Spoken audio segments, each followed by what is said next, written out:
So first you're going to go to xboxdvr.com, download your clips that you've already taken on your Xbox. At least that's how I do it.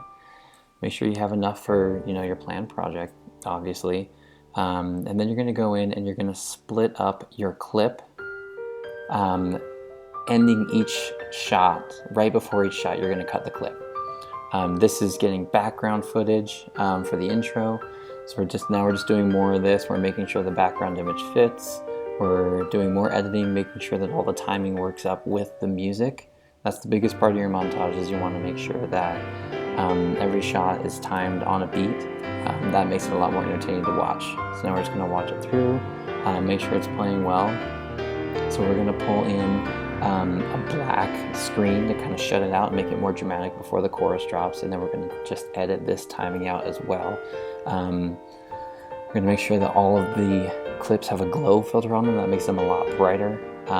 Makes it look just, like you tried harder. It's an easy edit mode in iMovie, so super easy. iMovie is what we've been using for this whole thing.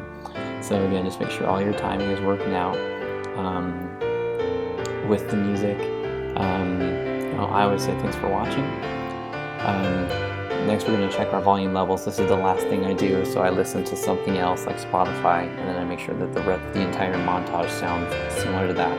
Save it to your desktop, and then you are ready to go.